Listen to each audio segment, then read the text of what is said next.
हाय, मैं विष्णु शर्मा लेकर आया हूँ आपके लिए दुनिया के पहले गे प्रिंस की कहानी। धारा 377 को लेकर तमाम सारी खबरें आती रहती हैं और लगातार आती रहती हैं। तो ऐसे में ये जानना काफ़ी दिलचस्प होगा आपके लिए कि जो दुनिया का पहला गे प्रिंस जिसने माना कि वो गे है, वो भारत का है और गुजरात का है। जी हाँ, मानवेंद्र सिंह गोहिल उसका नाम है। गुजरात में एक स्टेट है राजपीपली। राजपीपली रियासत का वो राजकुमार है। मैं आपको बताने जा रहा हूँ कि कैसे कैसे ये पूरी कहानी चर्चा में आई, कैसे उसने माना। ये आसान नहीं था। अजमेर में पैदा हुआ था वो राजा प्रिंस, और वो जाके बॉम्बे के अच्छे कॉलेजों में पढ़ा। अच्छे कॉलेजों में पढ़ने के बाद परिवार को लगा कि इसकी शादी कर देनी चाहिए थी। ये बात जो थी कि वो गे है, ये बात केवल मानवेंद्र सिंह गोहिल को पता थी। फैमिली से वो डिस्कस नहीं कर पाता था। उसको लगता था कि ये बात जो प्रॉब्लम है वो दूर हो जाएगी शादी के बाद। तो झाबुआ एमपी में है, वहाँ की एक जो राजकुमारी थी प्रिंसेस चंद्रिका, उनसे शादी की बात चली। तो मानवेंद्र ने मना नहीं किया। उसने सोचा कि शादी हो जाएगी तो सब ठीक हो जाएगा।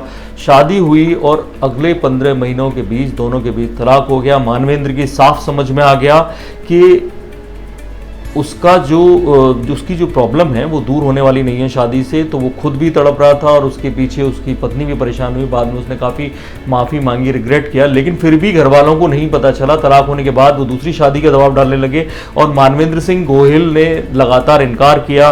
कई साल गुजर गए। 2002 में अपनी इस परेशानी की वजह से अंदर से वो एक अलग इंसान है जो लड़कियों को पसंद नहीं करता है, लड़कों की तरफ आकर्षित होता है। एक तरह से दोहरी लाइफ जीते जीते मानवेंद्र सिंह गोहिल को 2002 में बड़ा नर्वस ब्रेकडाउन हुआ और डॉक्टर के पास बॉम्बे में इलाज चला। तब डॉक्टर को पता चला कि लड़का गे है। तो डॉक्टर ने बात की माता पिता से, जो राजा थे राजपीपली रियासत के। उनका प्रीवी पर्स बंद हो गया था, तो उन्होंने जो अपना जो महल था वो कन्वर्ट कर दिया था एक रिसोर्ट में, होटल में और एक म्यूजियम में।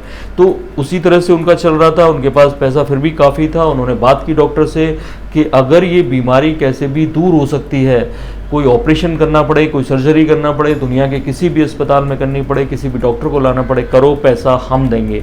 लेकिन डॉक्टर ने साफ कहा ये बीमारी नहीं है, वो आपका लड़का गे है और वो कैसे भी ठीक नहीं हो सकता, उसको ऐसे ही स्वीकार करना पड़ेगा। उस वक्त तो मानवेंद्र सिंह गोहिल के पिता उनको लेकर आ गए वापस, लेकिन उसके बाद वो कई धर्म गुरुओं के पास लेकर जाते, उन्हें अपनी परेशानी बताते और वो किसी भी तरह से उस परेशानी को दूर करने की कोशिश करते, लेकिन उनकी वो परेशानी दूर नहीं हुई और आखिरकार राजपीपली में रहने लगे मानवेंद्र सिंह गोहिल। और उन्हें लगने लगा कि वो इस तरह की ज़िंदगी महलों में घुट घुट के नहीं जीत सकते, उन्हें जैसा है वैसा स्वीकार करना पड़ेगा। फाइनली 2005-06 की बात है, उन्होंने एक गुजराती रिपोर्टर जो उनका दोस्त था उसको बुलाया और एक इंटरव्यू में ये सारी बात रख दी। और अगले दिन गुजराती पेपर में जब ये छपा कि गुजरात का एक प्रिंस गे है और इस बात को वो खुद स्वीकार कर रहा है, राजपीपली के लोगों को पता चला। वहाँ के जो कंजर्वेटिव लोग थे इस बात को स्वीकार नहीं कर पाए। जब मानवेंद्र सिंह गोहिल बाहर निकला तो काफ़ी नारे लगाए गए, काफ़ी विरोध किया गया, धक्का मुक्की की गई, ये उन्हें झेलना पड़ा। उससे घर वाले भी नाराज़ हुए और घर वाले मानवेंद्र पे बड़े नाराज़ हुए, क्योंकि उसी शर्त पे उसे राजपीपली लाए थे कि ये राज रहने देगा, बाहर किसी को बताएगा नहीं।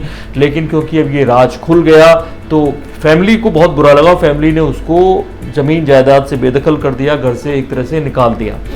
लेकिन मानवेंद्र सिंह गोहिल मान चुके थे कि अब उन्हें अपनी इसी पहचान के साथ रहना है, दुनिया से कुछ नहीं छुपाना है। उसके अगले दिन फिर पूरे देश भर के अखबारों में और फिर इंटरनेशनल मीडिया में हुआ। हालत ये हुई कि 2007 में उनको ओफ्रा विनफ्रे के शो से न्योता मिला। उसके बाद वो वहाँ गए, बीबीसी की सीरीज़ उन पर बनी। उसके बाद तमाम नेशनल इंटरनेशनल ऑर्गेनाइजेशन उन्हें बुलाने लगे, सम्मानित करने लगे। ऐसे में उनके पिता को भी लगने लगा कि अब उन्हें उसी के साथ जीना होगा। ये उतना गलत नहीं है जितना वो सोच रहे थे, क्योंकि दुनिया में जितने संगठन इस कॉज के लिए लगे हुए थे सब उनको सम्मानित करने लगे। उन्होंने एक अपना संगठन भी बनाया था, एक NGO बनाया था, लक्ष्य नाम से ट्रस्ट बनाया। और वो ट्रस्ट लगातार मेल टू मेल जो बीमारियां होती हैं उन पे एड्स ना हो, इस तरह की समस्याओं में, बीमारियों में इलाज कराने लगा उन लोगों का। जो गे लोग थे, समलैंगिक थे, इवन ट्रांसजेंडर्स, उन तक के लिए उनके दरवाजे खुल गए। और वो लक्ष्य उनका जो ट्रस्ट है वो इस तरह से मदद वहाँ राजपीपली में कर रहा है। उसके बाद देश भर के अलग अलग ऑर्गेनाइजेशन से वो जुड़े हुए हैं, तमाम सारे जो संगठन हैं उनसे वो जुड़े हुए हैं, उस तरह के काम कर रहे हैं। अभी 2018 में जो मानवेंद्र सिंह गोहिल ने, उन्होंने अपना 15 एकड़ का जो महल है, आवास है, उसको पूरी तरह से खोल दिया है उन लोगों के लिए जिन्हें दुनिया स्वीकार नहीं कर रही है, जो गे है, लेस्बियन है या ट्रांसजेंडर्स हैं, उन लोगों के लिए अगर उन्हें कोई मदद नहीं कर रहा है, कोई रहने को जगह नहीं दे रहा है, तो वो उनके पास जाए। मानवेंद्र सिंह गोहिल के इस काम को अब लोगों ने सराहना शुरू किया, दुनिया भर में उन्हें इज्जत मिली, उन्हें सम्मान मिला। मैं आपको बता दूं, वो एक मैगजीन भी चलाते हैं, फन मैगजीन, जो गे लोगों के ऊपर है, और आज पीपली से ही प्रकाशित होती है। और इस तरह से उन्होंने एक ऐसी दुनिया के लोगों को जिन्हें आम दुनिया मेन स्ट्रीम मदद नहीं करती, उनको मदद देना शुरू किया, और उनका नाम चारों तरफ हो रहा है। वो आज भी वहीं है, राजपीपली में दुनिया भर के नेशंस में जाते हैं, उनके परिवार की भी उन्हें मदद मिलती है, परिवार ने उन्हें अपना लिया, उनके पिता ने अपना लिया। इस तरह की तमाम दिलचस्प कहानियाँ बताते रहेंगे आपको। आप देखते रहिए हमारा यूट्यूब चैनल, सब्सक्राइब करिए इन खबर। थैंक यू, नमस्कार।